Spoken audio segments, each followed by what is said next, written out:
Hello everyone, Ron Squire. I'm here to talk about meaning. And I want it to feel like as if we're talking in person. Whenever I'm working with a client or really anyone in life and giving them some advice in my personal life or in my professional setting, doing deep psychotherapy with them, I'm going to lay out to you what I lay out to them. And essentially, it's establishing the entire paradigm through which we'll be working and through which we'll be discussing, which is meaning. So I keep saying that. Why meaning? Meaning can mean a lot of different things for people. But as I said in an earlier video, I do believe that finding meaning in our pain of this world is the way to transcend it. It's the way to, in a way, find out who we really are and what we're really made of. And there's a lot of value in that. So we'll be borrowing throughout these videos, throughout this content, I'll be borrowing very heavily from Viktor Frankl. And let me tell you why. Viktor Frankl is my favorite philosopher. He's my favorite psychological thinker because a lot of people don't know this, but when Viktor Frankl, by the way, he's an Austrian psychiatrist and philosopher, and he was interned in Auschwitz as well as 2 or 3 other camps. Lost his wife, lost his parents. And a lot of people feel that, or a lot of people think that Viktor Frankl's first book was Man's Search for Meaning. It wasn't. It's actually called The Doctor and the Soul. And Viktor Frankl had sewn the manuscript for his first book in his jacket as he headed into Auschwitz. And that's such a really interesting image to me because now he's walking into essentially hell. I can think of no other laboratory through which to use your theory to see if it's effective than Auschwitz. That's pretty intense. So Frankl goes into the camp with his theory to see how it will work. And it comes out with some pretty compelling evidence that it worked. And so that's what, and for very personal reasons, Viktor Frankl's writings and teachings really helped me, along with other ancient writers, everyone from the East, Lao Tzu, Buddhist teachings, to Christian teachings, to the Stoics, to the Greeks, to the existentialists. We'll cover these different thinkers along the way, things that I find to be helpful for people. But Frankl is my guy. So Viktor Frankl, I always recommend people read Viktor Frankl. So Viktor Frankl was part of the group of these Austrian thinkers, these Austrian psychiatrists and psychologists. The first being Freud, Sigmund Freud, the second being Alfred Adler, and then the third being Viktor Frankl.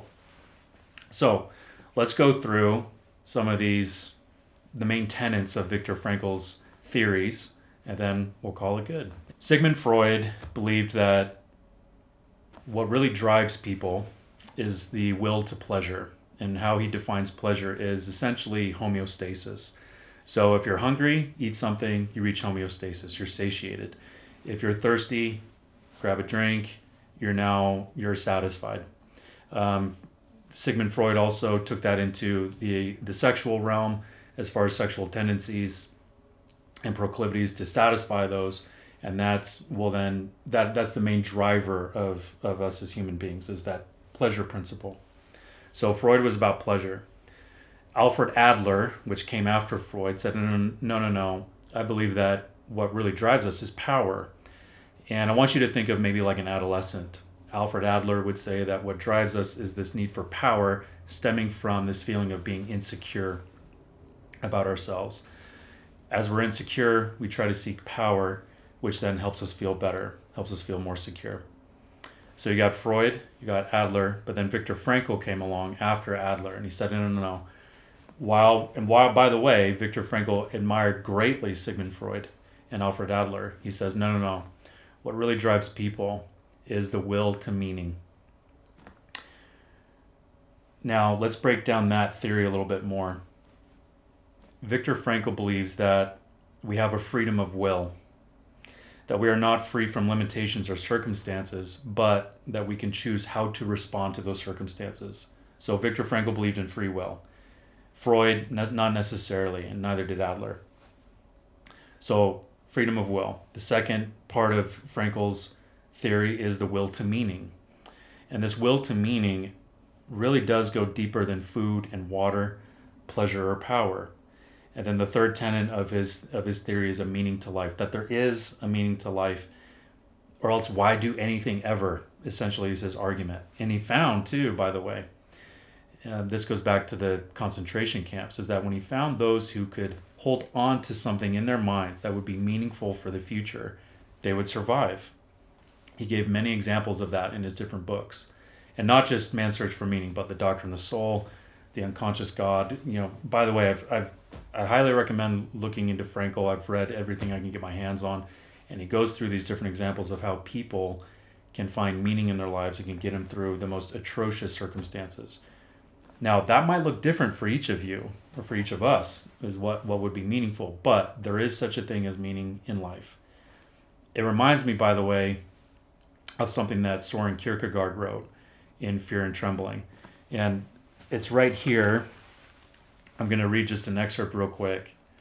I thought it was so beautiful. I can't help it. I'm a book nerd. I'm a bibliotherapist, so I borrow heavily once again from great thinkers, and Kierkegaard is definitely one of them. He says, if there were no eternal consciousness in a man, if at the bottom of everything there were only a wild ferment, a power, Adler, right, kind of like Adler, a power that twisting in dark passions produced everything great or inconsequential.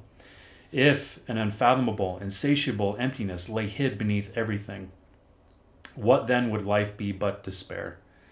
If it were thus, if there were no sacred bond uniting mankind, if one generation rose up after another like the leaves of the forest, if one generation succeeded the other as the songs of birds in the woods, if the human race passed through the world as a ship through the sea or the wind through the desert, a thoughtless and fruitless whim, if an eternal oblivion always lurked hungrily for its prey, and there were no power strong enough to wrest it from its clutches, how empty and devoid of comfort would life be?